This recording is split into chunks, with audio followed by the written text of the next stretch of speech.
நல்ல தகப்பனே, எங்கள் சர்வ வல்லமை உள்ள ஆண்டவரே, இந்த அருமையான நேரத்திற்காக ஸ்தோத்திரம். கடந்த 11 மாதம் ஆண்டவரே, கண்ணின் கருவழியாய் நீர் எங்களை பாதுகாத்தீர் ஆண்டவரே. இந்த வருஷத்தை துவங்கினவர்கள் எத்தனையோ பேர் இந்த வருஷத்தை முடிக்கல ஆண்டவரே. இந்த நாளில் இல்லை ஆண்டவரே.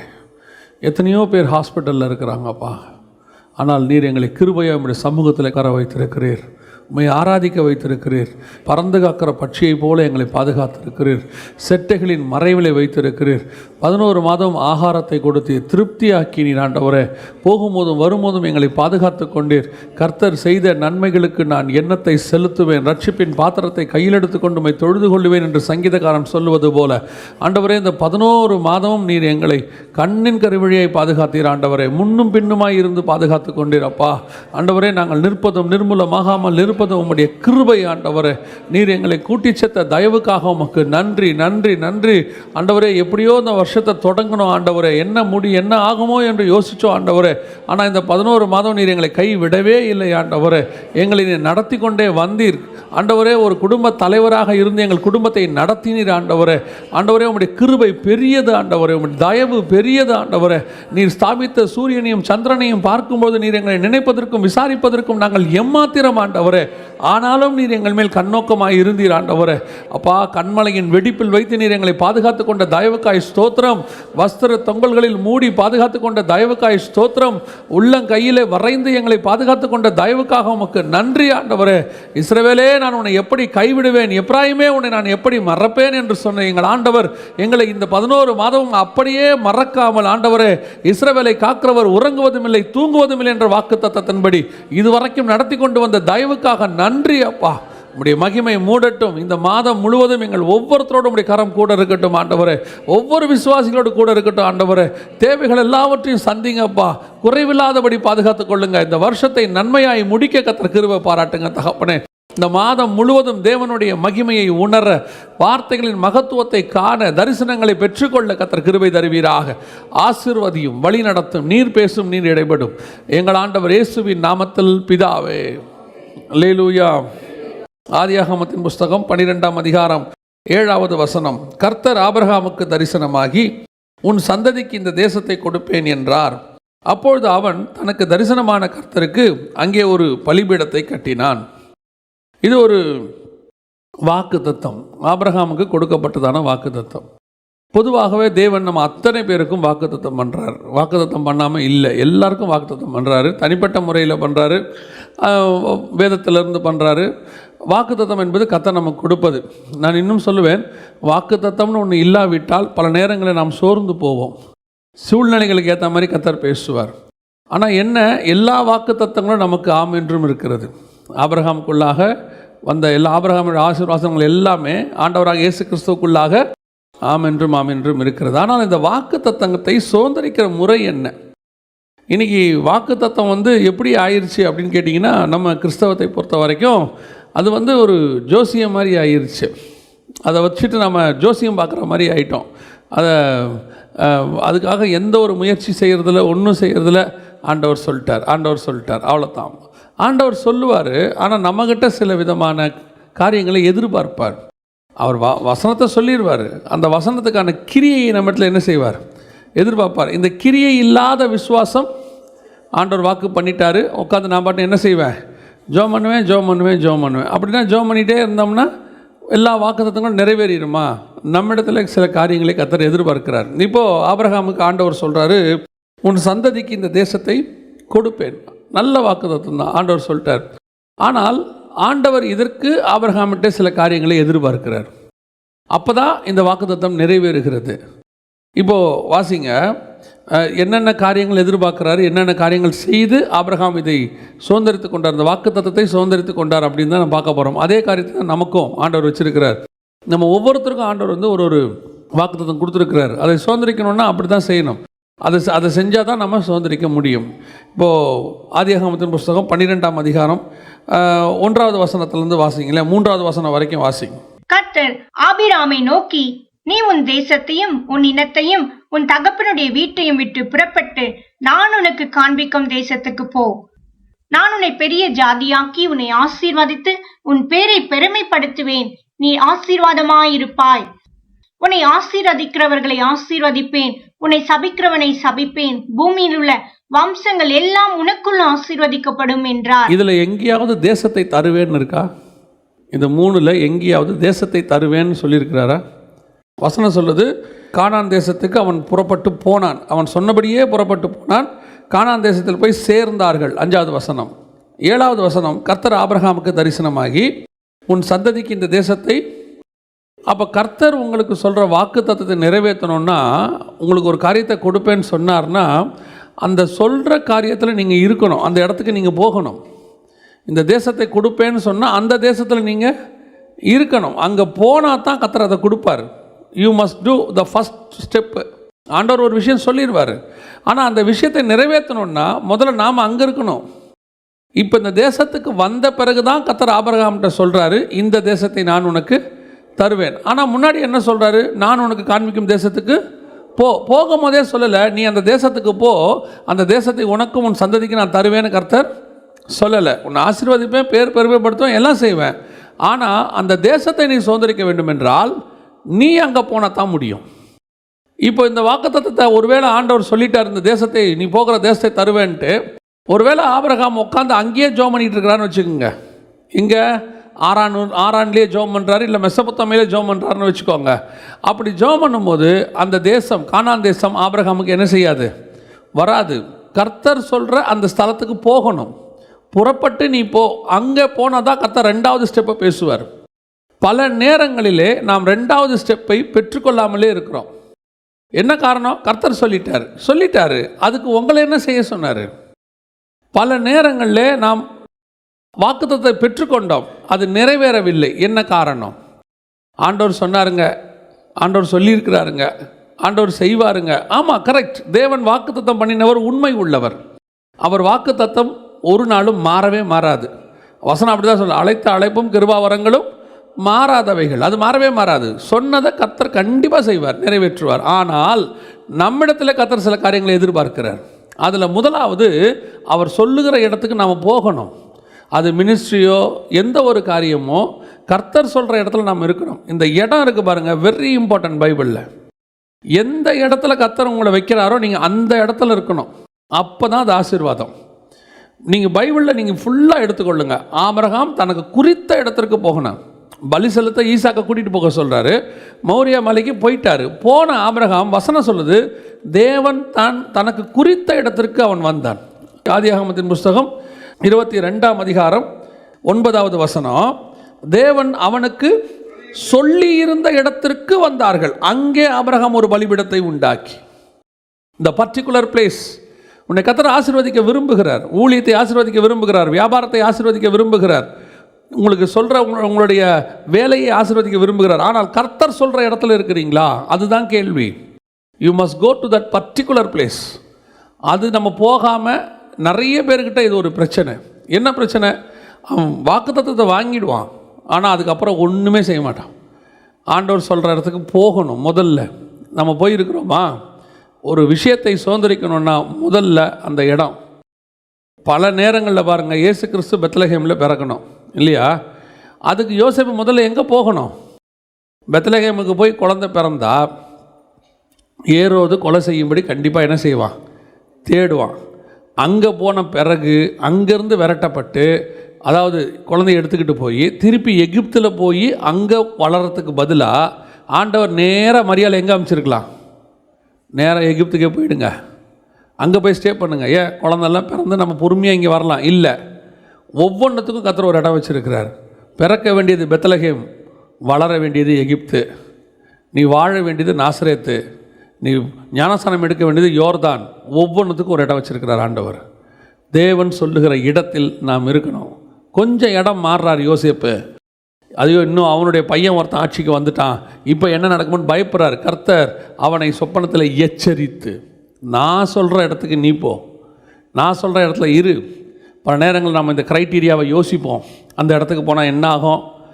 வேலையாக இருக்கட்டுமே, இப்போ வேலை தேடுறவங்க பார்ப்பாங்க, இந்த கம்பெனி எப்படிப்பட்ட கம்பெனி, என்ன பேக்கேஜு, இந்த கம்பெனி ஸ்டாண்டர்டாக இருக்குமா, எல்லாம் பார்த்துட்டு சிலர்லாம் கொஞ்சம் ஞானமாக செயல்படுவாங்க. எப்படி? சம்பளம் கம்மியாக இருந்தாலும் பரவாயில்ல, கம்பெனி என்னவாக இருக்கணும்? ஸ்டாண்டர்ட் கம்பெனியாக இருக்கணும். இன்னும் கொஞ்சம் பேர் இருக்கிறாங்க, அவனுக்கு கம்பெனியை பற்றிலாம் கவலை இல்லை, நல்ல சம்பளம் இருந்தால் போதும். அவன் 3 மாதத்துக்கு ஒரு தடவை மாறிட்டே இருப்பான். 10 வருஷத்தில் பார்த்தீங்கன்னு சொன்னால் 25 கம்பெனி மாறி இருப்பான். அவன் ப்ரொஃபைலே ஒரு புக்கு போடலாம், அந்த அளவுக்கு இருக்கும். அவன் கேட்டால் சொல்லுவாங்க, எனக்கு ஒரு வேலையும் ஒழுங்காக அமையலைங்க. ஏன் அமையல? கர்த்தர் சொல்கிற இடத்துல அவன் இல்லை, அவ்வளோதான். நம்மளுடைய அறிவு, நம்மளுடைய யோசனை எப்போவுமே கண் பார்க்கறது வேறு, கர்த்தர் சொல்கிறது வேறு. பொதுவாகவே நம்ம கண்ணு பார்க்குறது கர்த்தர் சொல்கிறதுக்கு ஆப்போசிட்டாக தான் இருக்கும் 90%.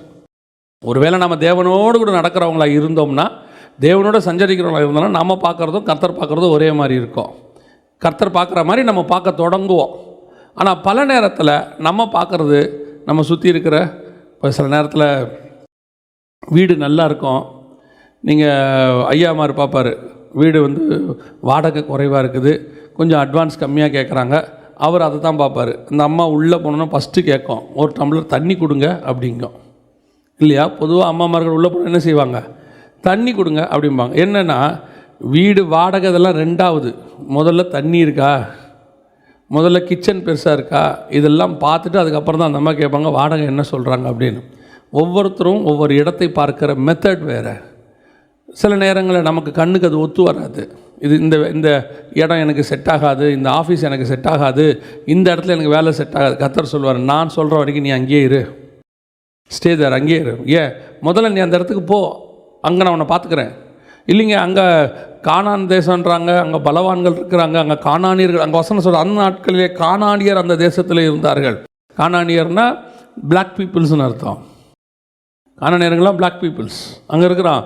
இவன் யார்? மெசபொத்தாமியா தேசத்தை சார்ந்தவன். இவன் அழகான மனைவியை கூட்டிகிட்டு போகிறான். ஆண்டவர் சொல்கிறார், அந்த தேசத்துக்கு போய் அங்கே போனால் தான் வாக்கு தத்தம் உனக்கு கிடைக்கும், இந்த தேசத்தை நான் உனக்கு தருவேன்.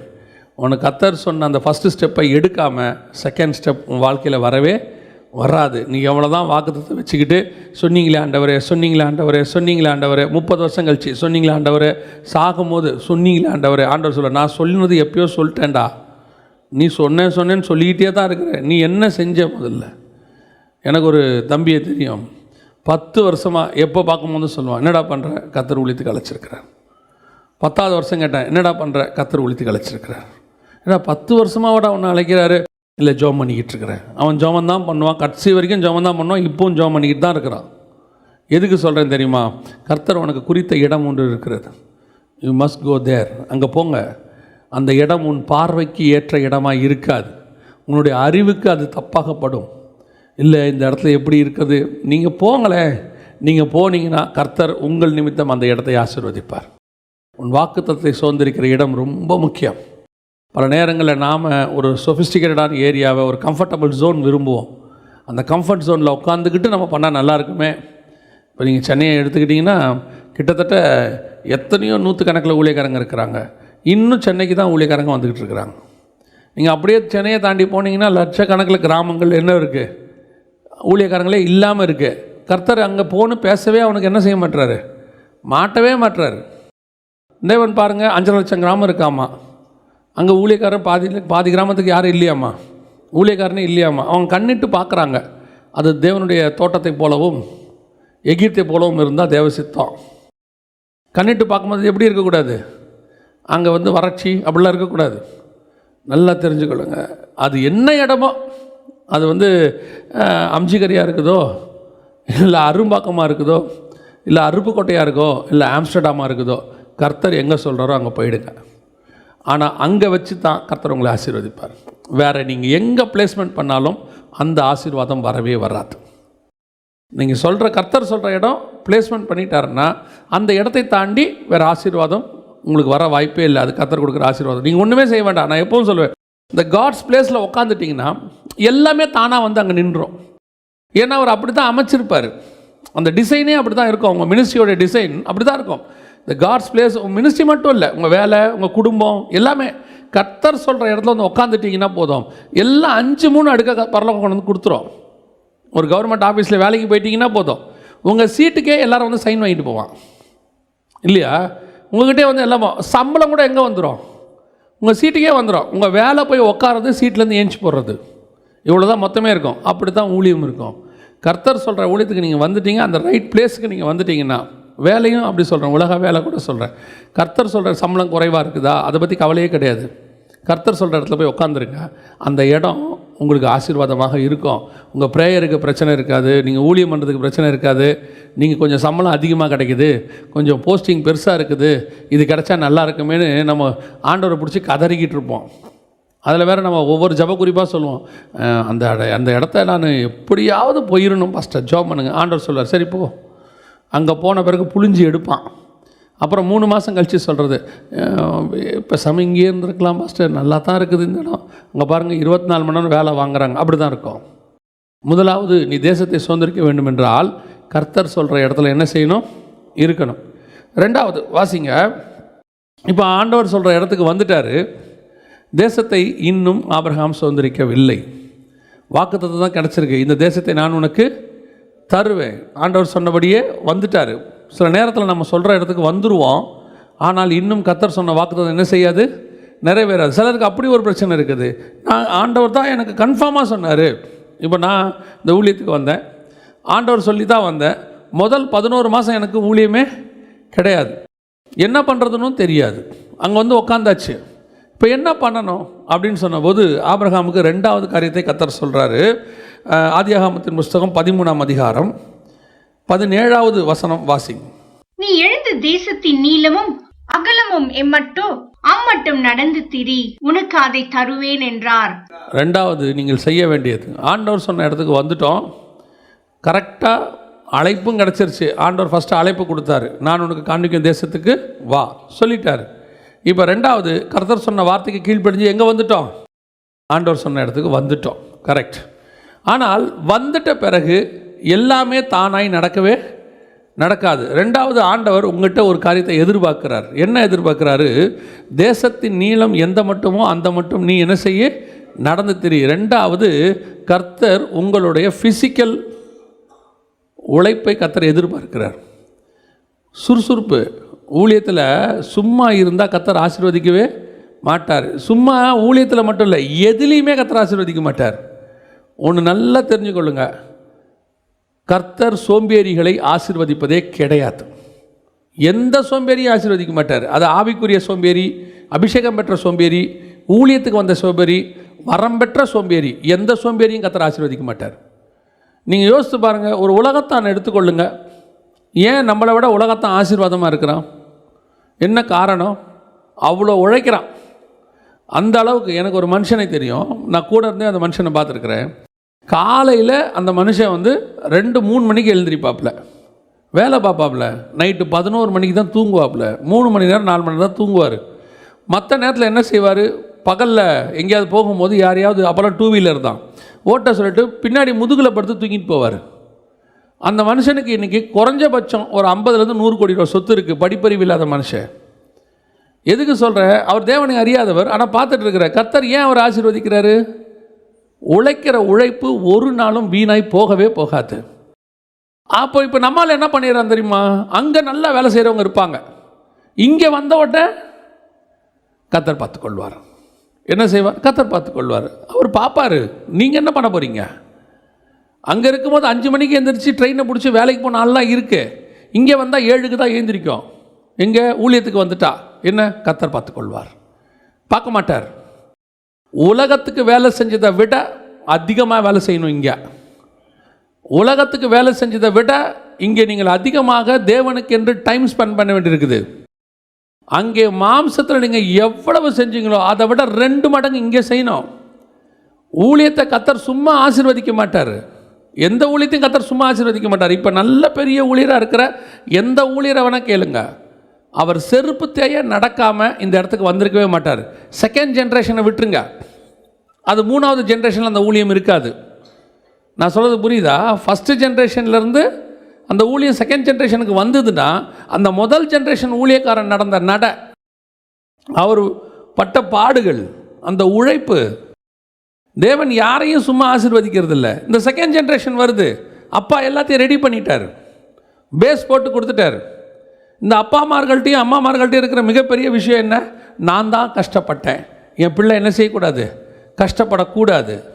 நாம் 5 மணிக்கு எழுந்திரிச்சு வேலை பார்த்த காலம் இருக்கே.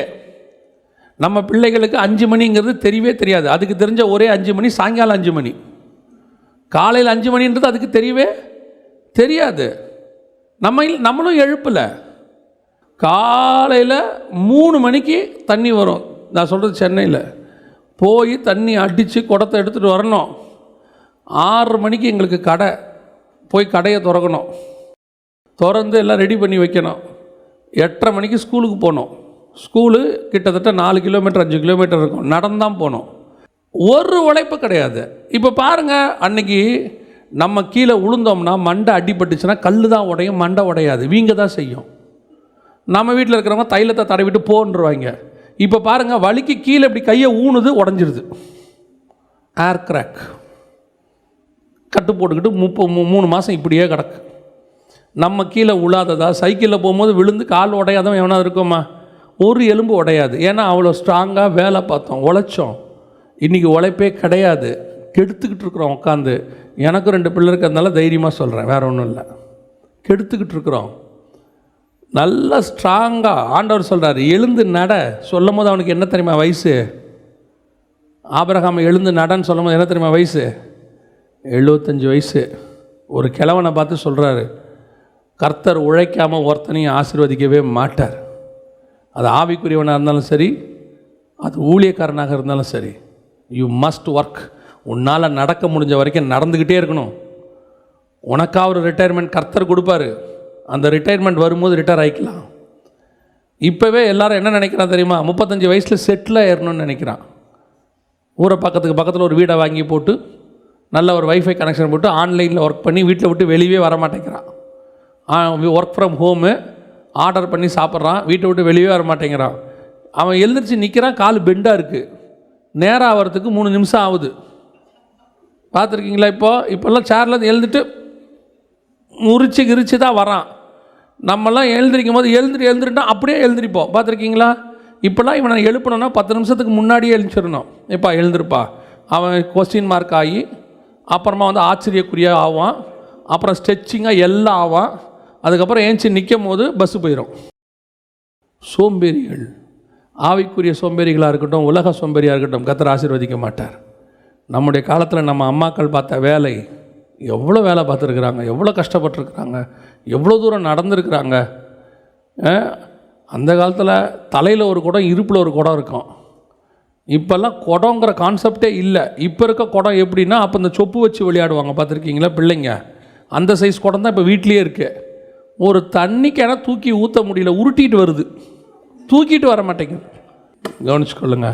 நீங்கள் எவ்வளோ உழைக்கிறீங்களோ அவ்வளோ கர்த்தர் ஆசீர்வதிப்பார். ஊழியத்தின் பாதைக்கு ஒப்பு கொடுத்தவங்களாக இருக்கட்டும். இந்த ஊழியன்றது ஏதோ சொஃபிஸ்டிகேட்டட் பாதை கிடையாது. இது கடினமான பாதை. இங்கே கர்த்தருக்காக உழைக்கணும். குதிரையில் போயிட்டு இருந்தவன் நடந்து போனான், அதான் ஊழியம். யார்? பவுல். குதிரையில் போயிருந்தவன் நடந்து போய் ஒவ்வொரு தெருவாக நடந்து ஒவ்வொரு இடத்துல அடி வாங்கி கஷ்டப்பட்டு போட்டு வச்சது தான் இந்த பேஸ்மெண்ட். இன்றைக்கி நமக்கு ஊழியத்தின் பாதையில் ஆண்டவர் சொல்கிறார், நீ நடந்தால் தான்ப்பா, நீ எவ்வளோ நடக்கிறியோ அவ்வளோ தரேன் நான் உனக்கு, அவ்வளோதான். எவ்வளோ உழைக்கிறியோ அவ்வளோ உழைப்பு. காலையில் 5 மணிக்கு எழுந்திரிச்சு ஜெபம் பண்ணணும். 10 மணி வரைக்கும் முன்னாடி தூக்கன்றதை யோசிக்கக்கூடாது. எம்எல் ஜெபசிங் என்ன சொல்லுவாங்க, ஒரு நாளைக்கு காலையில் 5 மணிக்கு மேலே தூங்குறவங்களாம் ஊழியக்காரனே கிடையாதுன்றவாங்க. 5 மணிக்கு மேலே ஊழியக்காரன் தூங்கவே கூடாது. ஊழியன்னா எப்படி செய்யணும் தெரியுமா? ஒரு வேளை நீங்கள் நிறைய எதுக்காக ஆண்டவர் சொல்கிறாருன்னு தெரில. பவுல் ஏன் மற்ற எல்லாரை விட நல்லா ஊழியம் பண்ணா அப்படின்னு சொல்லி ஒரு கமெண்ட்ரியில் எழுதியிருக்கிறாங்க. காரணம் என்னென்னா, இந்த மற்ற 11 பேரும் உயிரோடு இருந்த இயேசுவோடு இருந்தவர்கள். பவுல் உயிர்த்தெழுந்த இயேசுவை பார்த்தவர். ஒரு வெறி, நான் இன்னும் செய்வேனே. நீங்களும் நானும் வரப்போகிற இயேசுவை பார்க்குறவர்கள். முடிஞ்சால் பவுலை விட அதிகமாக ஊழியம் பண்ணணும், வெறி கொண்டு செய்யணும். என் கர்த்தருக்காக நீ எவ்வளோ செய்கிறியோ கர்த்தர் உன்னை அவ்வளோ ஆசீர்வதிப்பார். ஆத்துமாக்களால் நிரப்புவார், உன் தேவைகளை சந்திப்பார். ஆனால் சோம்பேறிகளை கர்த்தர் ஆசீர்வதிக்கிறதே இல்லை. நடன்ட்டார் ஆண்டவர். நீ நடப்பா, எவ்வளோ நடக்கிறியோ நட, அவ்வளோத்தையும் நான் உனக்கு தரேன். என் நண்பர்கள் நாங்கள்லாம் இருக்கிறோம், ஒரு 3-4 பேர் இருக்கிறோம். கர்த்தர் இன்றைக்கி எல்லாரையும் ஆசீர்வதிச்சிருக்கிறார். ஆனால் இங்கே ஒருத்தர் கூட நாங்கள் பார்த்த வரைக்கும் ஒருத்தர் கூட சோம்பேறி கிடையாது. என் ஒரு ஃப்ரெண்டெல்லாம் காலையில் 4 மணிக்கு எழுந்திரிப்பான், நைட் ஷிஃப்ட் போயிட்டு வருவான், 7 மணிக்கு வேலைக்கு போவான், நைட் ஷிஃப்ட் போயிட்டு வந்துட்டு குளிச்சுட்டு அடுத்த ஷிஃப்ட் 9 மணிக்கு போவான். குடும்பத்தை காப்பாற்றணும். இன்னொரு ஃப்ரெண்டு இருந்தான். அவன் 35 கிலோவை தூக்கி தோளில் போட்டுக்கிட்டு கோயம்புத்தூருக்கு போவான் அன்ரிசர்வ்ட் கம்பார்ட்மெண்ட்டில். இன்றைக்கி கர்த்தர் அவனை ஆசீர்வதிச்சிருக்கிறார். இன்றைக்கி இந்த சர்ச் பாஸ்டர், உங்களுக்கு நம்ம சர்ச் பாஸ்டர் இதே மயிலாப்பூரில் அவர் நடந்ததை ஒரு ஆள் பார்த்துட்டு, என்ன இப்படி நடக்கிறீங்களே, நீங்கள் யார் டெய்லி நடக்கிறீங்களே அப்படின்னு கூப்பிட்டு முதல் சர்ச்சுக்கு இடம் கொடுத்தாங்க. இவங்கெல்லாம் ஏதோ படிக்காதவங்களோ இல்லை வாய்ப்பு இல்லாதவங்களோ இல்லை, எல்லாம் பிஇ முடிச்சுட்டு நல்லா முடிச்சுட்டு நினச்சிருந்தாங்கன்னா இவங்களும் ஒரு எம்என்சி கம்பெனியில் ஒர்க் பண்ணி நல்லா போயிருக்க முடியும். அந்நியரும் பரதேசியுமாய் தங்களை தேவனுக்கு என்று ஒப்பு கொடுத்தார்கள். எந்த மட்டும் நடந்தாங்களோ அந்த மட்டும் ஆசீர்வச்சிருக்கிறாங்க. இன்றைக்கி இவ்வளோ இடம் இருக்குது, இவ்வளோ பெரிய சர்ச் இருக்குது. அவருக்கு என்னப்பா பெரிய சர்ச் வச்சுருக்கார்? ஆமாப்பா, அவ்வளோ நடந்திருக்கிறாரு, அவ்வளோ கஷ்டப்பட்டுருக்குறாங்க. இன்றைக்கி இருக்கிற எல்லா பெரிய ஊழியர்களும் ஒரு காலத்தில் அவர்கள் உபத்திரவப்பட்டதனுடைய விளைவு தான் இன்றைக்கி இவ்வளோ பெருசு இருக்குது. இன்றைக்கி செகண்ட் ஜென்ரேஷனுக்காரன் சொல்லுவான், நம்ம டெக்னிக்கலி நடத்தணுங்க சர்ச்சை, ப்ராக்டிக்கலி நடத்தணுங்க, நல்லா எம்பிஏ பிபிஏ முடிச்சுட்டு நடத்தணுங்க. நீ உழைக்காமல் நெக்ஸ்ட் ஜென்ரேஷன் நிற்காது. உன்னுடைய உழைப்பு இல்லாமல் அடுத்த உன்னுடைய உழைப்பு தான் விதை. ஆண்டவருக்காக வேலை செய்யணும், நல்லா வேலை செய்யுங்க. அதே மாதிரி ஸ்பிரிச்சுவல் பீப்புளுக்கு சொல்கிறேன், ஆண்டவர் இருக்கிறாரு, போர்டை வச்சுட்டோம், வசனத்தை வச்சுட்டோம், இந்த ஸ்தலத்தில் வந்து பாஸ்டர் ஜோம் பண்ணிட்டார்னா உன் பிஸ்னஸை கர்த்தர் ஆசீர்வதிக்க மாட்டார். நீ உழைக்கணும்.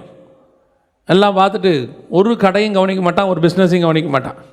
அவன் பாட்டுன்னு சுற்றிக்கிட்டு இருப்பான். என்ன கர்த்தர் பார்த்து கொள்வார். கர்த்தர் சொல்லி தான் இந்த இடத்துல கடை ஆரம்பிச்சிருக்கணும். ஆரம்பிங்க. நீ உழைக்கணும்ல அந்த கடையில். உலகத்தான போய் பாருங்கள். இன்றைக்கி இருக்கிற பெரிய பெரிய ஆட்கள்லாம் எப்படி மேலே வந்தான்னு போய் அவனோட ஹிஸ்ட்ரியை படித்து பாருங்கள். ஒன்றும் இல்லாமல் நடுத்தூரில் இருந்தவன் தான். அப்போ அவனுக்கு ஆண்டவர் கொடுக்கலையா? ஏன் கொடுத்தாரு? அவன் நல்லா உழைச்சான். கர்த்தருக்கென்று உழைக்கணும். இப்போ இதில் ஒரு உழைக்கும் போது இருக்கிற ஆசீர்வாதத்தை பாருங்கள். கர்த்தருக்கென்று நீங்கள் உழைக்கும் போது அதில் என்ன ஆசீர்வாதம் பாருங்களேன். ஆண்டவர் என்ன சொன்னார் அவனை பார்த்து 17வது வசனத்தில், நீ எழுந்து தேசத்தின் நீளமும் அகலமும் எம்மட்டோ அம்மட்டும் நடந்து திரி, உனக்கு அதை தருவேன் என்று தருவேன்னு சொன்னாரா? இப்போ அவன் எங்கே இருக்கிறான் சொல்லும் போது? கானான் தேசத்தில் இருக்கிறான். ஆண்டவர் சொன்னார், இந்த தேசத்தின் நீளம் அகலம் எந்த மட்டுமோ அந்த மட்டும் திரி, அதை நான் உனக்கு தருவேன். உண்மைதான், கரெக்ட். ஆனால் கர்த்தர் எதை கொடுத்தாரு பாருங்க. வாசிங்க 15ஆம் அதிகாரம் 18வது வசனம் வாசிங்க.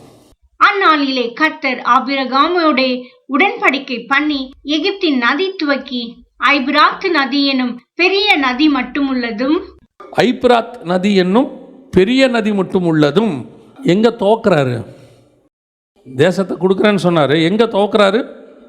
எகிப்தின் நதி துவக்கி ஐப்ராத் என்னும் பெரிய நதி முட்டுள்ளது. நான் உங்களுக்கு இன்றைக்கி புரிகிற மாதிரி சொல்கிறேன். இப்போ ஆபிரகாம் சொல்லும் போது இஸ்ரேலில் இருக்கிறார். ஆபிரகாம் எங்கே இருக்கிறாரு? இஸ்ரேலில் இருக்கிறார். இஸ்ரேலில் இருக்கும்போது கர்த்தர் சொன்னார், நீ எழுந்து நட, நீ நடக்கிறத என்ன செய்வேன்? நான் உனக்கு தருவேன். ஆனால் கர்த்தர் எதை தரேன்னு எல்லை குறிக்கும் போது எந்த எல்லையை குறிக்கிறாரு? எகிப்து நதி துவக்கி நைல் நதியிலிருந்து ஐப்ராத்து ஈராக்கு வரைக்கும் நான் உனக்கு தரேங்கிறார். கர்த்தர் நடக்க சொன்னது எங்கே? இஸ்ரேலில். கொடுத்தது என்னது? எகிப்திலிருந்து ஈராக் வரைக்கும். ஏங்க, நான் நடந்தது கானானில் தானே, எனக்கு எதுக்கு ஐப்ராத் வரைக்கும் ஈராக் வரைக்கும்? அப்படின்னா ஆபிரகாம் முதல்ல எங்கேருந்து புறப்பட்டாருன்னு பார்த்தீங்கன்னா, அப்போஸ்தலர் நடபடிகள் 7ஆம் அதிகாரம் 2-3 வசனம் சொல்லுது, நம்முடைய ஆதி தகப்பனாகிய ஆபிரகாம் மெசொப்பொத்தாமியா தேசத்தில் காரானூரில் குடியிருக்கும் முன்னமே மெசொப்பொத்தாமியா தேசத்தில் இருக்கும்போதே, அப்போது அவர் இருந்தது ஃபஸ்ட்டு எங்கன்னா ஈராக்கில். அவர் ஃபஸ்ட்டு ஆதியாகமம் 12 ஆண்டவர் கூப்பிட்றதுக்கு முன்னாடி எங்கே இருந்தார்? ஈராக்கில் ஐப்ராத் நதிக்கரை ஓரத்தில் இருந்தார். கர்த்தர் சொன்னார், நீ புறப்பட்டு நான் உனக்கு காண்பிக்கும் தேசத்துக்கு போ. இவர் புறப்பட்டு வந்துட்டார். வரும்போது இவருக்கு ஒன்றும் தெரியாது. ஓகே, வந்தாச்சு. வந்த தேவன் கானானுக்கு வந்த பிறகு சொன்னார், இந்த தேசத்தை நான் உனக்கு தருவேன். வந்த உடனே இவர் கூடாரம் போட்டு உட்காந்துட்டார். உட்காந்த உடனே ஆபிரகாம்கிட்ட சொல்கிறாரு, உட்காராத, நீ என்ன செய்ய? எழுச்சி நட, எவ்வளோ நடக்கிறியோ அவ்வளோ நான் உனக்கு தரேன். இப்போ ஒரு இஸ்ரேல் முழுக்க நடக்கிறார். நடந்தவொடனே கர்த்தர் சொல்கிறாரு, நான் உனக்கு எங்கேருந்து தரேன் தெரியுமா? ஐப்ராத்துலேருந்து தரேன். ஏன் ஆண்டவரே? நீ இன்னைக்கு நான் சொன்னதுக்கு நீ நடந்த, ஆனால் நான் கணக்கு என்னைக்கு முதல்ல என் பேச்சை வச்சு நீ முதல் ஸ்டெப்பை வச்சியோ அங்கேயே கணக்கு வச்சுக்கிட்டேன். நீ என்ன கணக்கு வச்சுக்கிற? நான் இப்போ ஊழியத்துக்கு வந்தேன், கர்த்தர் என்னை ஆசீர்வதிச்சிருக்கிறார். நான் இயேசுவை ஏற்றுக்கொண்டு இப்போ நான் கடைசியாக ஒரு 4 வருஷம் கழித்து ஒரு கடை வச்சேன், கர்த்தர் ஆசீர்வதிச்சார். ஆண்டவர் சொல்கிறாரு, 4 வருஷம் கழித்து நான் ஆசீர்வதிக்கல, ஊழியத்துக்கு வந்த பிறகு ஆசீர்வதிக்கலை. எப்போ முதல்ல என்னை நம்பி என் கரத்தை பிடிச்சி இயேசுவே என்னை மன்னிச்சிரும், உம்முடைய தேவனாக என்னை ஏற்றுக்கொள்கிறேன்னு சொன்னியோ அந்த நிமிஷத்துலேருந்தே நான் கணக்கு வச்சுக்கிட்டேன். அதுலேருந்தே உன் ஆசீர்வாதம் ஆரம்பிச்சிருச்சு. ஆனால் நான் உனக்கு அப்போ அதை வாக்கு பண்ணலை, சொல்லலை. ஆனால் நான் சொன்னதை நீ செய்யும் போது அதையும் சேர்த்து நான் உனக்கு தந்தேன். இதுதான் கர்த்தர் கொடுக்குற ஆசீர்வாதத்தினுடைய மகத்துவம். நம்ம நினச்சிக்கிட்டோம் ஏதோ ஊழியத்துக்கு வந்த பிறகு கர்த்தர் ஆசீர்வச்சிருக்கிறாரு, இல்லை ஒரு பிஸ்னஸ் தொடங்கின பிறகு, இல்லை ஆண்டவர் சொல்கிறாரு என்னை நீ நம்பின முதல் நாள்லேயே நான் உன்னை ஆசீர்வதிக்க தொடங்கிட்டேன், ஏன் அதை அப்போ தரல, நான் கஷ்டப்பட்டேனே, நான் அப்போ வேதனைப்பட்டேன். ஆண்டவர் சொல்கிறாரு நீ நான் சொல்கிற காரியத்தை செஞ்சு முடிக்கும் போது, நம்ம ஊரில் பார்த்திங்கன்னா வேலை செய்யும் போது நமக்கு என்ன கொடுத்துருவாங்க, சம்பளம் கொடுத்துருவாங்க. சம்பளம் கொடுத்து முடிச்சுட்டு ரிட்டையர் ஆகும்போது பார்த்திங்கன்னா ஒரு பிஎஃப்னு ஒன்று வரும், பெரிய அமௌண்ட் ஒன்று வரும். அதோடு கூட சேர்ந்து ஏதாவது என்ன செய்வாங்க, இன்சென்டிவ் இந்த மாதிரி ஏதாவது ஒன்று வரும், ஒரு பெரிய அமௌண்ட் ரிட்டையர் ஆகும்போது கொடுப்பாங்க. அவன் எதிர்பார்த்துருக்கவே மாட்டாங்க. கவர்மெண்ட்டில் இருக்கிறவங்களுக்கு தெரியும் எனக்கு இவ்வளோ வரணும்னு சொல்லி, அதை கூட பிஎஃப் கணக்கு அப்புறம் தான் பார்ப்பாங்க. இந்த தனியார் கம்பெனியில் என்ன செய்வாங்க, நல்ல வேலை முடிச்சுட்டு போகும்போது ஒரு பெரிய அமௌண்ட்டை கொடுத்து வச்சுக்கோங்கன்னு சொல்லுவாங்க.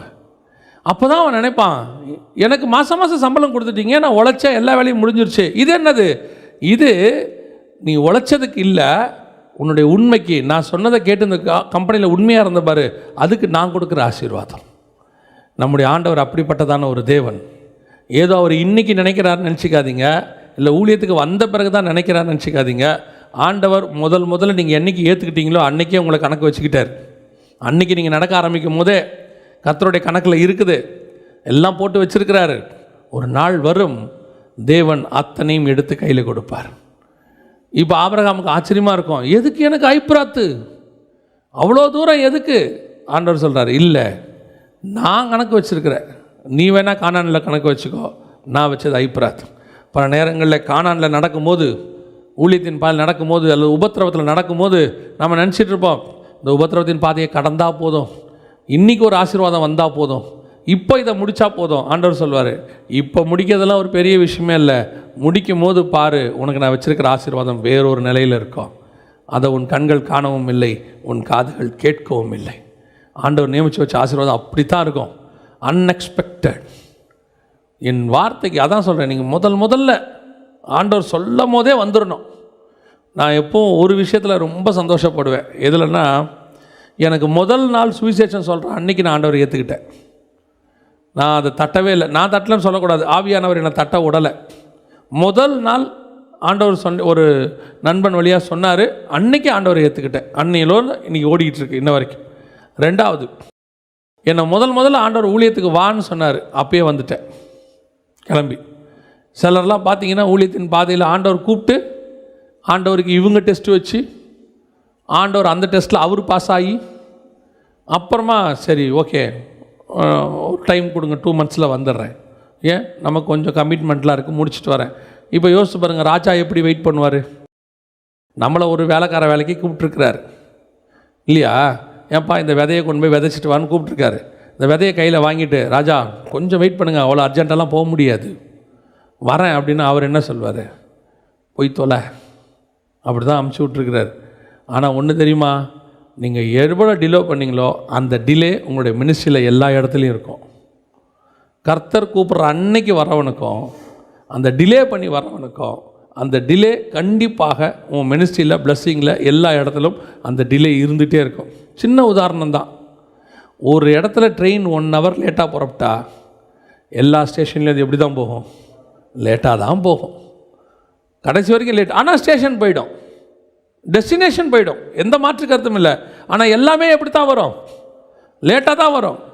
சொல்கிற நேரத்துக்கு கிளம்பிட்டா எல்லா இடத்துலையும் சொல்கிற நேரத்துக்கு வரும். நம்ம சொல்கிற நேரத்துக்கு கிளம்பணும், அதான் ரொம்ப முக்கியம். நீங்கள் கிளம்பி பாருங்கள், ஐப்ராத் நதி உங்கள் கைக்கு வந்துடும். நீங்கள் லேட்டாக கிளம்பினீங்க வச்சுங்க, கானான் கூட வராது, கானானில் பாதி கூட வராது. அதனால தான் யோசுவா சொல்வார், நீங்கள் சுதந்திரிக்க வேண்டிய தேசம் இன்னும் இருக்குது, போங்கப்பா வேலையை பாருங்கப்பா, போங்கப்பாம்பார். சோம்பேறி போக மாட்டாங்க, ஒரு இடத்த பார்த்துருவாங்க, இதுவே நல்லா இருக்குது, இங்கே இருப்போம். ஒரு குரூப் சொன்னான், கானானுக்கு போகிறதுக்கு முன்னாடியே சொல்லிட்டான், இன்னும் ரொம்ப நாள் ஆகும் போல் தெரியுது, எங்களுக்கு யோர்தானுக்கு இந்த பக்கத்துலேயே கொடுத்துருங்க, இது எங்கே அந்த பக்கம்லாம் போய் வாங்கிறது. ஒரு குரூப் அப்படி இருக்கு, ஒரு குரூப் இருக்குது பார்த்துருவோமே கடைசி வரைக்கும் போய் தான். ஆனால் ஒன்று, கர்த்தர் அழைக்கிற அழைப்புக்கு நாம் உண்மை உள்ளவர்களாக இருக்கணும். சுறுசுறுப்பாக இருக்கணும். கர்த்தர் ஆசீர்வதிக்க வல்லமையுள்ளவராய் இருக்கிறார். அல்லேலூயா. அந்த வசனத்தை திருப்பி வாசிங்களேன், 18வது வசனம். அந்நாளிலே கர்த்தர் ஆபிரகாமோட உடன்படிக்கை பண்ணி எகிப்தின் நதி துவக்கி அதுனா எகிப்தின் நதி துவக்கி ஆபிரகாமை பார்த்து சொன்னார், நீ நடக்கும் இந்த தேசம் முழுவதையும் நான் உனக்கு தருவேன். எங்கே சொல்லிட்டாரு? 13ஆம் அதிகாரத்தில் சொல்லிட்டார். ஆனால் 15 சொல்லும் போது சொல்கிறாரு எகிப்தின் நதி துவக்கி. ஏன் எகிப்து நதிக்கு போனார் ஆண்டவர்? கானான் தானே இவர் சொன்னார், இந்த தேசத்தை நான் உனக்கு தருவேன் தானே சொன்னார். அதென்ன எகிப்தின் நதி துவக்கி அப்படின்னா, எகிப்துங்கிறது ஆபிரகாமுடைய ஃபெயிலியர் டேஸ். எகிப்து ஆபிரகாமுடைய ஃபெயிலியர் டேஸ். அவர் தென் தேசத்துக்கு போகக்கூடாது, எகிப்துக்கு போகக்கூடாது. அவர் எங்கே இருந்திருக்கணும்? கானானுக்குள்ளே இருந்திருக்கணும். பஞ்சம் வந்தோன்னு அவர் என்ன பண்ணிட்டார்? எகிப்துக்கு போயிட்டார். அதனால தான் ஈசாக்கிட்ட ஆண்டவர் சொல்வார், உன் தகப்பனாகிய ஆபிரகாம் எகிப்துக்கு போனது போல நீ போகாமல் இங்கே இரு. அவன் தப்பு பண்ணிட்டான், நீ என்ன செய்யாத, தப்பு பண்ணாதேன்னு அர்த்தம். ஆனால் எகிப்துக்கு போயிட்டார். அங்கே மிஸ்டேக் நடந்துருச்சு. ஆகார் வந்துட்டாங்க, பார்வோன் சாரோல தூக்கிட்டு போயிட்டான். இது ஒரு ஃபெயிலியர் டேஸ். இந்த ஃபெயிலியர் டேஸ்லேருந்து திருப்பி எங்கே வந்துட்டார்? அவர் கானானுக்கு வந்துட்டார். கர்த்தர் சொல்கிறாரு, உனக்கு அது ஃபெயிலியர் டேஸ் தான், ஆனால் உன் கால் அங்கே பட்டுருச்சா, அதையும் நான் உனக்கு தந்துடுவேன். நான் சொன்னதை நீ நடந்துட்டல்ல, சில நேரத்தில் நீ தப்பாக நடந்த, ஆனால் அந்த நாட்களையுமே நான் உனக்கு ஆசீர்வாதமாய் மாற்றி கொடுத்துட்டேன். நம்முடைய நாட்களில் எவ்வளோ பின்மாற்றம், எவ்வளோ ஆண்டவர்கிட்ட தூரம் போயிருக்கிறோம், எவ்வளோ காரியத்தில் ஆண்டவரை வேதனைப்படுத்தியிருக்கிறோம். அந்த நாளுக்கெல்லாம் கர்த்தர் டிப்ரிசியேஷன் போட்டார்னா என்ன ஆகும்? சில நேரத்தில் பார்த்தீங்கன்னா ஆஃபீஸ்லலாம் லீவ் போட்டோன்னே என்ன செய்வாங்க? ஒரு குறிப்பிட்ட வரைக்கும் அவங்களுக்கு இருக்குது, லீவ் இருக்குது. அதுக்கப்புறம் லீவ் போட்டால் என்ன பண்ணுவாங்க? சம்பளத்தை பிடிப்பாங்க. 1 நாள் 2 நாள் 3 நாள் சம்பளத்தை தொடர்ந்து லீவ் போட்டேன்னா என்ன பண்ணுவாங்க தெரியுமா? நீங்கள் ரொம்ப லீவ் போடுறீங்க, வேலைக்கு வராதீங்கன்றுவாங்க.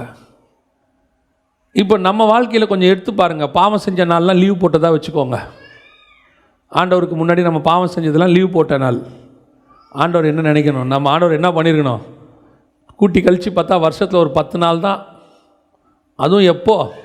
அந்த 10 நாள் ஞாயிற்றுக்கிழமையாக இருக்கும். சர்ச்சுக்கு வந்த நாள் தான் நம்மளாம் பரிசுத்தவான்கள், நீதிமான்கள். அதுக்கு என்ன காரணம்னா, நம்ம சவுண்டாக பாட்டுக்கிட்டலாம் போட்டு விட்டு வேறு எதையும் யோசிக்க விடாமல் பண்ணிட்டாங்க. அதனால் உள்ளுக்குள்ள நம்ம உட்காந்துருக்கும் போது எப்படி இருக்கிறோம்? நீதிமான்களாக இருக்கிறோம். திங்கக்கிழமை எப்படி இருந்தோன்னு பாருங்கள். திங்கக்கிழமையிலேருந்து சனிக்கிழமை வரைக்கும் எப்படி இருந்தோன்னு பாருங்கள். இதெல்லாம் கர்த்தர் கணக்கு வச்சார்னா என்ன ஆகும்? நீ சிந்திச்ச சிந்தனை, நீ பேசின பேச்சு, சில நேரத்தில் நீ கடிந்து கொண்டு, நீ உன்னை பொறுத்த வரைக்கும் அது நியாயம். தேவனுடைய பார்வையில் அது எகிப்தின் நாட்கள், பின்மாற்றத்தின் நாட்கள், நாம் தேவனை விட்டு தூரம் போன நாட்கள். அந்த நாட்களை எல்லாம் கர்த்தர் கணக்கு வச்சு டிப்ரிசியேஷன் போட்டு உன்னுடைய லாஸ் பண்ணி, இதெல்லாம் உனக்கு லாஸ் ஆஃப் பே, நீ பண்ணதுக்கு உனக்கு இதுக்கெல்லாம் தண்டனை, இதுக்கெல்லாம் நான் உன்னுடைய ஆசீர்வாதத்தில் குறைக்கிறேன்னு ஆபிரகாமுக்கு கையை வச்சிருந்தாருன்னா என்ன ஆயிருக்கும்? யார் முழுமையான ஆசீர்வாதத்தை உலகத்தில் வாங்க முடியும் பாருங்க? ஒருத்தர் கூட வாங்க முடியாது. ஏன்னா ஒருத்தர் கூட என்ன கிடையாது, முழுமையாக கர்த்தருக்கு உண்மையாக இல்லை. ஆண்டவர் சொல்கிறாரு, அதை நான் உங்கள்கிட்ட கணக்கு தீர்த்துக்கிறேன், ஆனால் உன் கால் அங்கே பட்டுருச்சு. நான் சொன்னல நீ நடந்தால் தந்துடுவேன்னு, உன் கால் பட்டுருச்சு, அதனால் அந்த இடத்தையும் நான் உனக்கு சேர்த்தே தந்துடுறேன், எடுத்துன்னு போன்ட்டார். எவ்வளோ பெரிய ஆசீர்வாதம் பாருங்கள். ஃபெயிலியர் டேஸில் கிடந்தது கூட கர்த்தர் அவனுக்கு என்ன பண்ணிட்டார்? அவன் போகக்கூடாத இடம் எகிப்து. போனால் கர்த்தர் சொல்கிறாரு, எப்பா நீ போகக்கூடாது, போயிட்ட, தப்பு பண்ணிட்ட, அந்த நாட்கள் தவறான நாட்கள், அதுக்கு ஆகாருங்கிற தண்டனை நான் உனக்கு கொடுத்துட்டேன், அதெல்லாம் இருக்கட்டும், ஆனாலும் நீ என்னால் ஆசீர்வதிக்கப்பட்டவன், நீ என் நாமத்தை ஏற்றுக்கொண்டு நடந்தவன், என் பேச்சுக்கு கீழ்ப்படுகிறவன், ஆகவே உன் பாதம் பட்ட அந்த எகிப்தையும் நான் உனக்கு என்ன செய்கிறேன்? தந்துடுறேன். இதுதான் தேவனுடைய மகத்துவம்.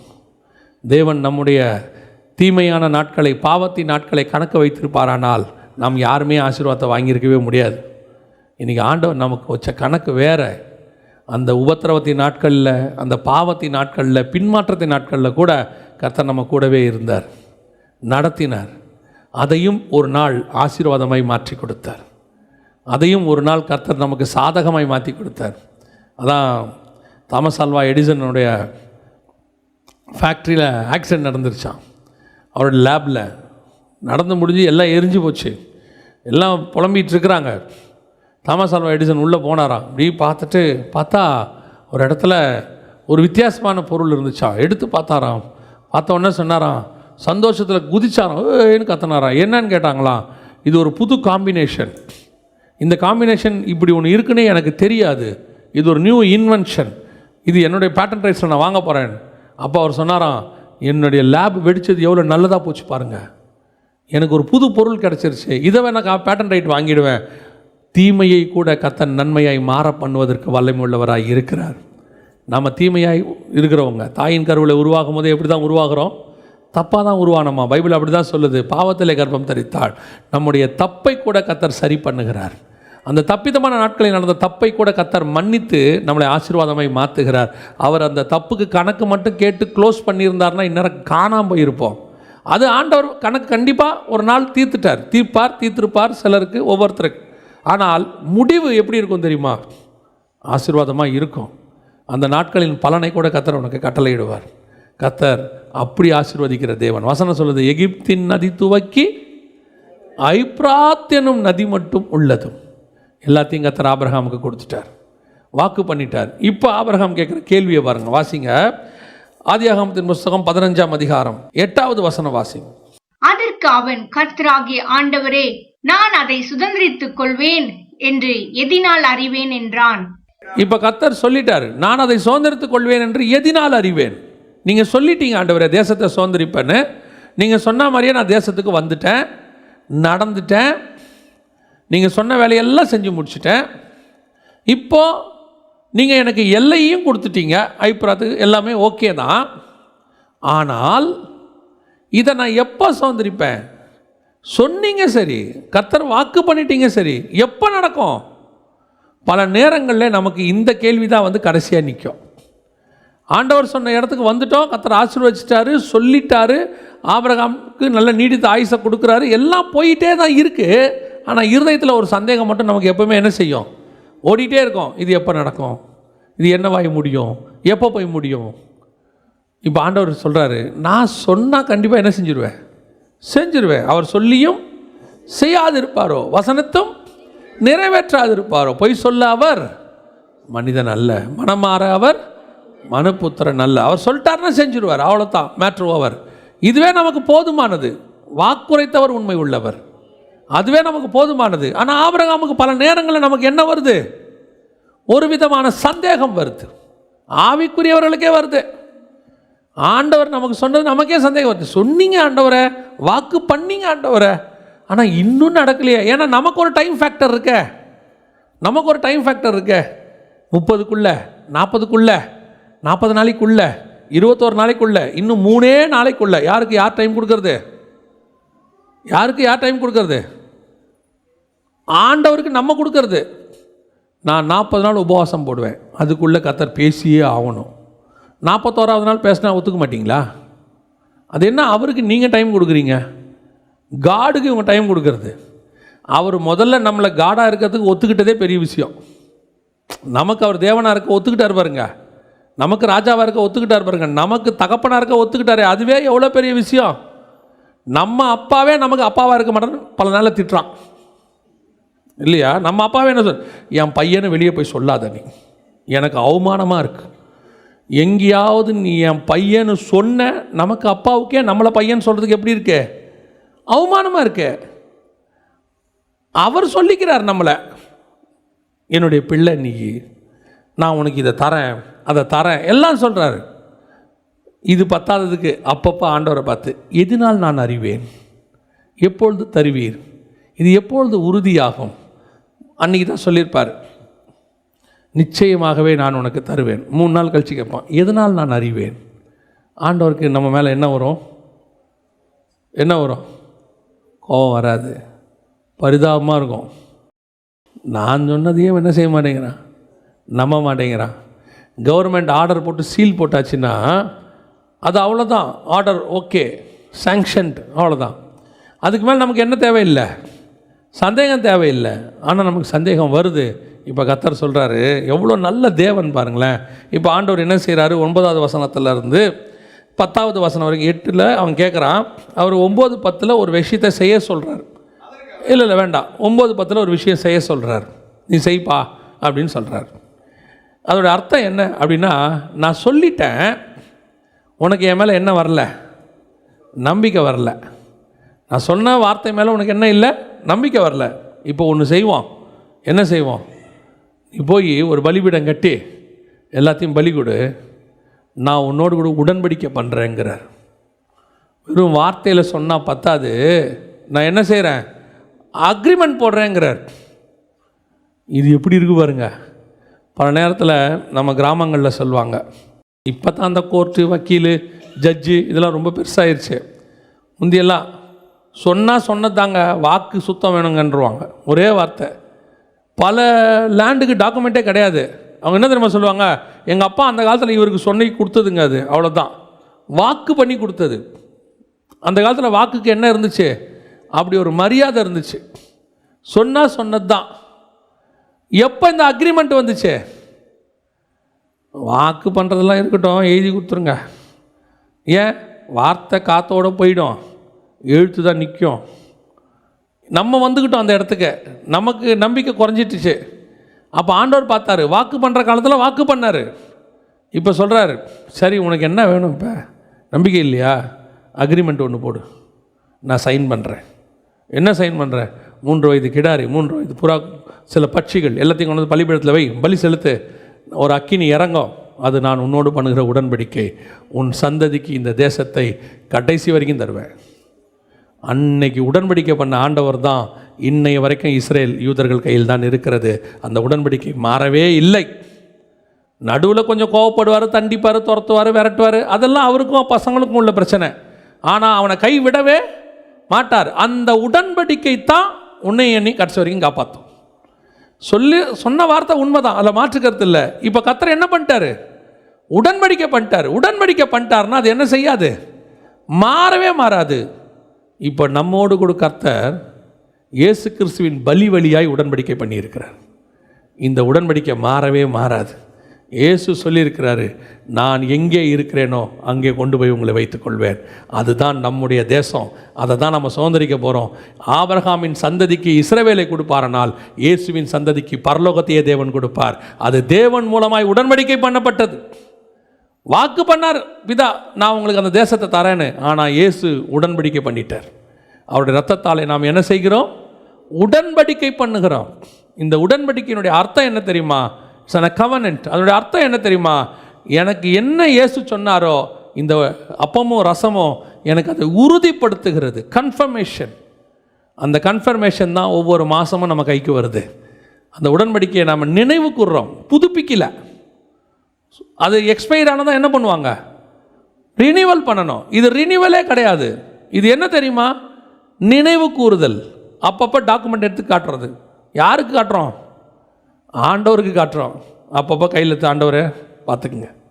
ஏன் டாக்குமெண்ட்டை காட்டுறோம்? நம்ம பண்ண வேலைக்கு நியாயமாக என்ன பண்ணியிருக்கணும்? 30 நாளைக்கு முன்னாடி நம்ம பண்ண வேலைக்கு என்ன பண்ணியிருக்கணும்? எல்லாத்தையும் கேன்சல் பண்ணிட்டு ஒரு ரூபாயிலும் தேசத்தில் இருக்காத ஓடிப்போன்னு சொல்லணும். அப்படி அந்த உடன்படிக்கை எடுத்து காட்டின உடனே அவர் பார்ப்பார், சரி ஓகே எழுதி கொடுத்துருக்கோமா வா. நிறைய நேரத்தில் அப்படி தான் நம்ம ஆண்டவர் முன்னாடி உட்காந்து கதறிக்கிட்டு இருக்கிறோம். ஆனால் அந்த கையில் இருக்கிற உடன்படிக்கை, ஆபிரகாமோடு கூட பண்ண உடன்படிக்கை, கர்த்தர் அந்த ராஜ்யத்தை உறுதிப்படுத்தினார். அதான் ரொம்ப முக்கியம். ஆண்டவர் சொல்லும் போது ஆரம்பத்துலேருந்து திருப்பி ஆபிரகாம்கிட்ட ஒன்று சொல்லுவார், உனக்கும் உன் சந்ததிக்கு நான் தருவேன்னார்.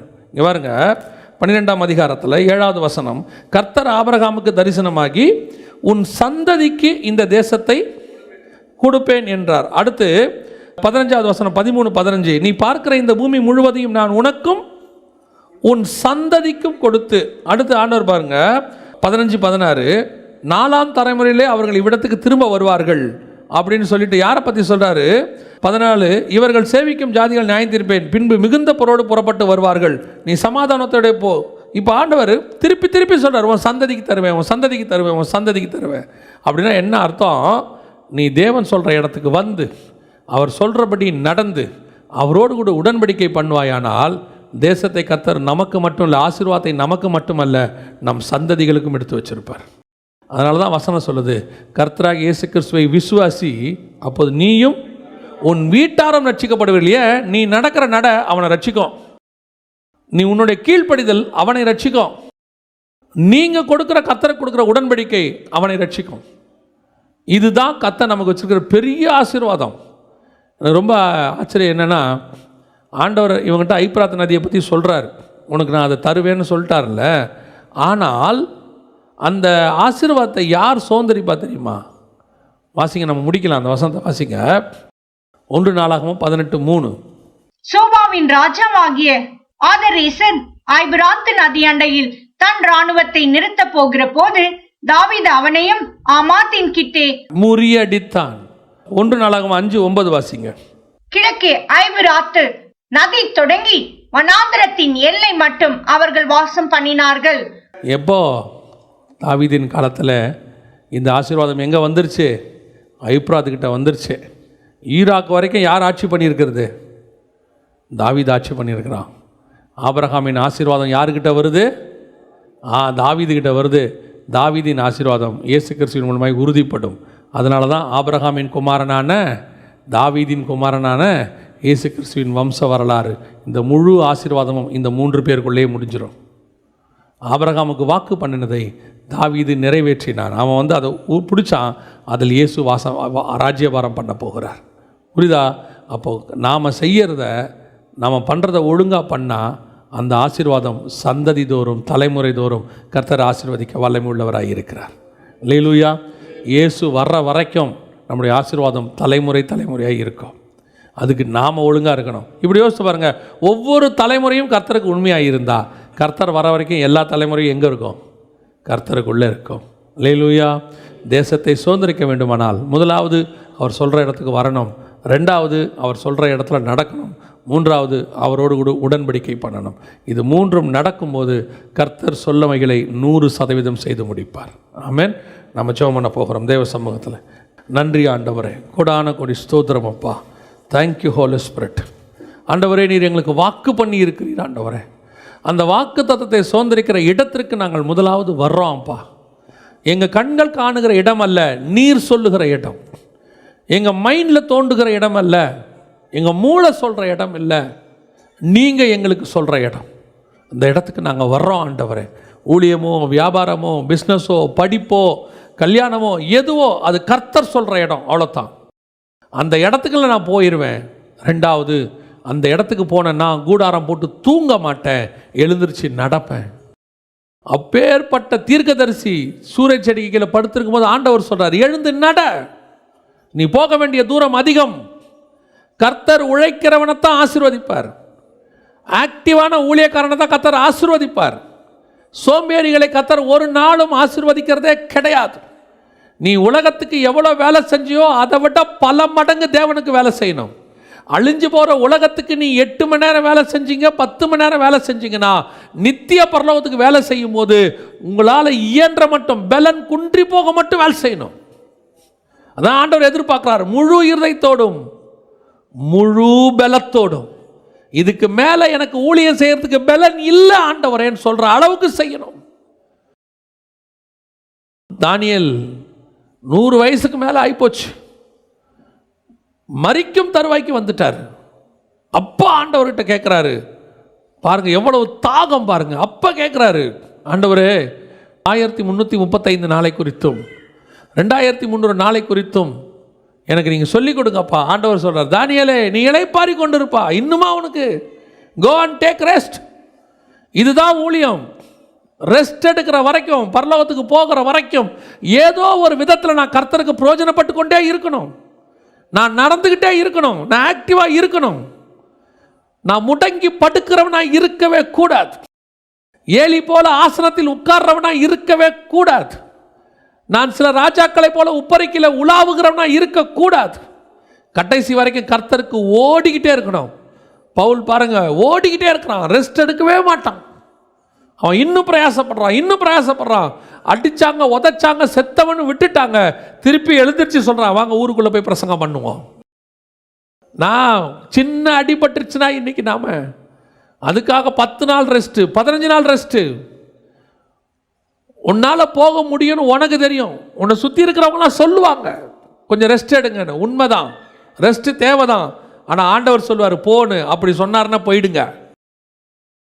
அவருக்கு தெரியும் தோள் மேலே உட்கார வச்சு எப்படி உங்களை கூட்டிகிட்டு போகணும்னு சொல்லி. கடைசியாய் அவன் இன்னும் உறுதிப்படுத்துகிறான், ஆண்டவரே சொல்லிட்டீங்கப்பா, ஒரு உடன்படிக்கை பண்ணி கொடுத்துருங்களேன், ஒரு டாக்குமெண்ட்டை போட்டு கொடுத்துருங்களேன், ஒரு சைன் பண்ணி கொடுத்துருங்களேன், அதுக்கப்புறம் அது தலைமுறையாக இருக்குமே.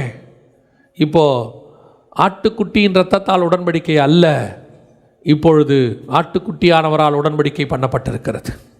அவர் நம்மோடு கூட உடன்படிக்கை பண்ணியிருக்கிறார். முடிவு பரியந்தம் நடத்த வல்லமை உள்ளவராக இருக்கிறார். நம்ம ஜெபம் பண்ண போகிறோம். தேவ சமூகத்தில் ஆண்டவர்கிட்ட ஒப்பு கொடுக்க போகிறோம். ஆண்டவர் உங்களை ஆபிரகாமை போல எடுத்து பயன்படுத்தணும், உங்கள் சந்ததிக்கு கர்த்தர் ஆசீர்வாதத்தை கொடுக்கணும்னா இந்த காரியங்கள் செஞ்சால் தான் முடியும். ஏதோ வாக்குத்தத்தம் கொடுத்துட்டாரு 1ஆம் தேதி இதோட இது கடைசி வரைக்கும் இருக்கும், இல்லை. அதனால தான் நம்ம எந்த வாக்குத்தத்தத்தையும் வாக்குத்தத்தமாக சொல்கிறது இல்லை. அதை சுதந்திரிக்கிற பொறுப்பு உங்ககிட்ட இருக்குது. பைபிளில் இருக்கிற எல்லா வாக்குத்தத்தங்களும் உங்களுக்கு தான், ஒன்று விடாமல். நம்ம ஜெபம் பண்ண போகிறோம். கரங்களை ஆண்டவருக்கு நேராக உயர்த்தி, சர்வ வல்லமை உள்ள எங்கள் ஆண்டவரே, தர்மையான வேலைக்காய் ஸ்தோத்திரம். நீ சொல்லியும் செய்யாதிருப்பீரோ ஆண்டவரே. எங்களை நாங்கள் தாழ்த்தி ஒப்பு கொடுக்கிறோம், தருகிறோம். எங்கள் பலவீனங்கள் மாறட்டும், எங்கள் சோம்பேறித்தனங்கள் மாறட்டும்.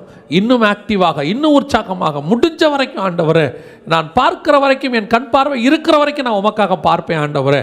என் காதுகள் கேட்குற வரைக்கும் உடைய வசனத்தை கேட்டுக்கிட்டே இருப்பேன் ஆண்டவரே. என் கால்கள் நடக்கிற வரைக்கும் உமக்காக நான் நடந்துக்கிட்டே இருப்பேன் ஆண்டவரே. என் கைகள் செயல்படுகிற வரை உமக்காக நான் செயல்பட்டு கொண்டே இருப்பேன் ஆண்டவரே. என் ஜீவன் இருக்கிற வரைக்கும் அந்த ஜீவன் உமக்காக வாழ்ந்துக்கிட்டே இருக்கும் ஆண்டவரே. எங்களை ஒப்பு கொடுக்குறோப்பா, பொறுப்படுத்திக் கொள்ளும், வழி நடத்தும். வந்த ஒவ்வொருத்தரையும் ஆசீர்வதியும். இயேசுவின் நாமத்தில் பிதாவே.